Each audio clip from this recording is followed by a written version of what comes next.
Thanks so much for having me. How are we doing tonight, everybody? Woo! Oh, yeah. Clap for yourselves. I see a lot of people who don't want to clap for themselves. A very low self-esteem room tonight. All right, a little bit about me up top. I was captain of my high school chess team. And the worst part about that joke is that you all immediately believe that premise. Well, you know, like I noticed for chess, most people only know two things about chess. The first one is that the horsey moves in an L. And the second thing is that chess players are fucking losers. And I gotta tell you, the school board pretty much agrees at this point. And the reason I say that is because I don't know if any of you know this, but the Illinois State Chess Association always holds the state chess tournament on Valentine's Day weekend. Like, that's not even a joke. That was just some fucked up shit I had to deal with for a couple years of my life.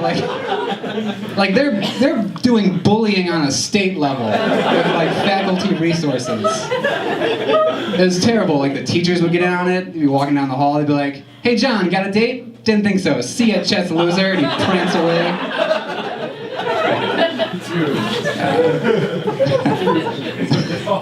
I'm sorry, she seemed to really enjoy the night joke and just hasn't seemed to recover from it since. Hope you're having a good time.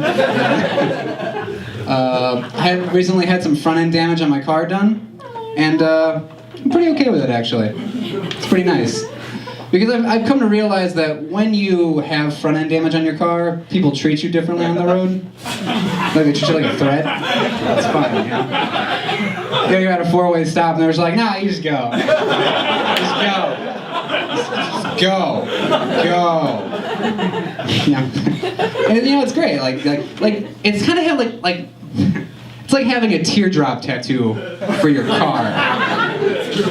Nobody knows exactly what happened, but shit went down and we gotta get out of here. Like, don't mess with this guy. And it's great because I don't threaten a lot of people, you know, like, unless you have a weird phobia of Harry Potter. I used to get that so much growing up that I looked like Harry Potter, and I hated it. Mostly because I don't think I look that much like Harry Potter. You know, I look like off-brand Harry Potter. Generic, if you will. Like if you went to a shitty carnival and you won a Harry Potter toy, this is what the carny's gonna hand you. You know, it's like, "Congratulations, you just won a magic boy." Play again to get the bad guy, Mr. No-Nose Smushface. Because we know how copyright law works.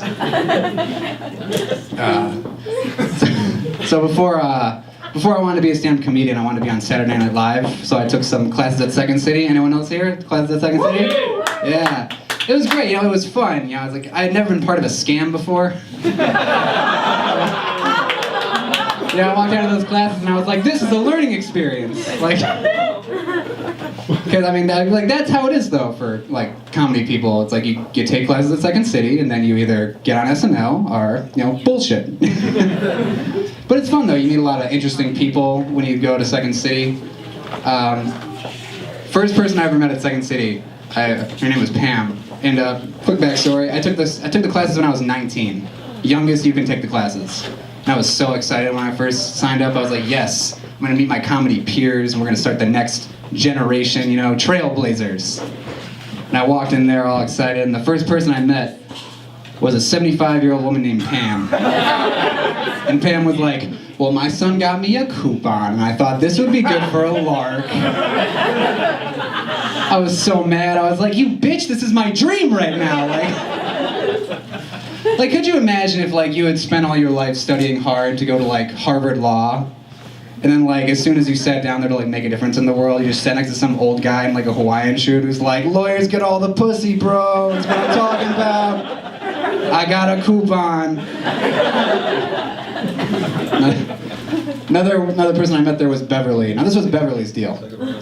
Beverly was 6'7", and she had the dead eyes of a cow. And gets better. And when you take an improv class, the first thing they do is they go around the room, they want you to stand up and tell everyone why you're taking the class. And this is what Beverly said when she stood up. She was like, I don't really have much of a personality, and I was hoping the classes would help with that. And then she sat down. And that was the scariest goddamn thing I had ever seen in my life. Because this serial killer is taking people classes right now, and nobody's doing anything about it. You know, she's just learning how to create identities and build relationships immediately. Like she's just roaming the countryside right now, knocking on people's doors, and they're like, "You must be the plumber." And she's like, "Yes, and we have to go to your basement right now." That is the darkest yes and joke you will ever hear in an improv context, ladies and gentlemen. Ah, that's nice. This is the lull in my set I like to plan it. Maybe bust out some crowd work. You think they separate Siamese twins when they die?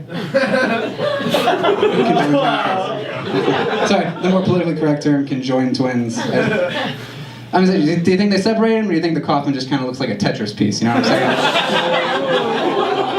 I can make that joke. They have each other. We have no one. You know, the person who invented Tetris hasn't died yet, and I really hope that, you know, as they lower that coffin into the ground, you just... And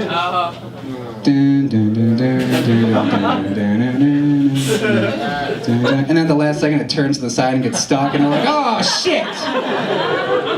Oh, we're gonna have to build so many graves to fix this."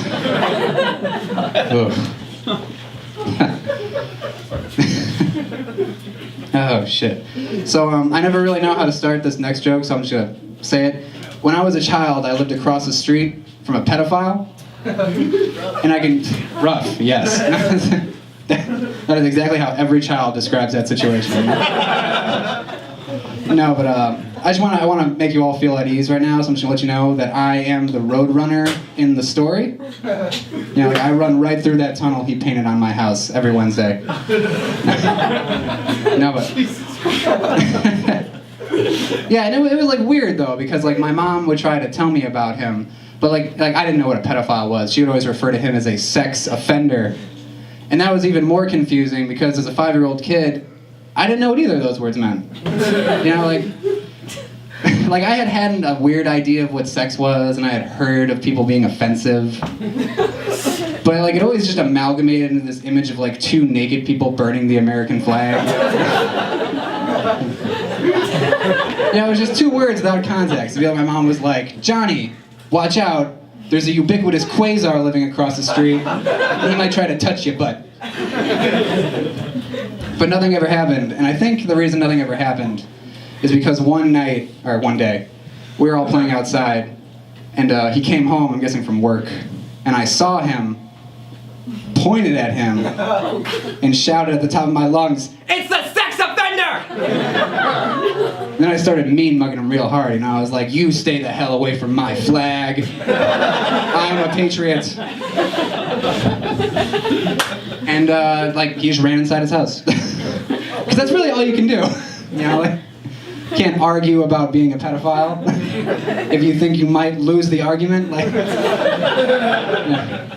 But I think it was a good choice in hindsight. I think it was like a power move, you know, for like a 6-year-old kid. Because I don't think, as a sex offender, if a child goes missing, I don't think you're allowed to have previous business with that child, you know?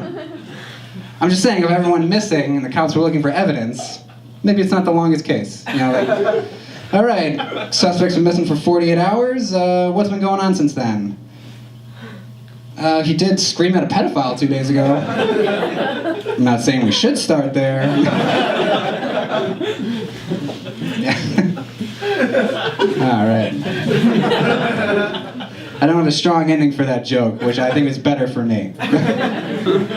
All right. So sorry, I'm gonna get a little political here for a second. How many Pepsi fans we got in the audience? Woo! All right, sir. Don't you regret that choice. There's always one diehard Pepsi fan in the audience who immediately feels so much regret. Woo! Fellas, what's a blue state? No, I enjoy Coke too. I'm part of the group. I don't think Coke not only tastes better. I think they just have better advertising. Like I feel like for a long time, like Pepsi just had this really straight macho like ad campaign of like, haha, we're so cool, doesn't Coke suck dick? Yeah, fuck Coke.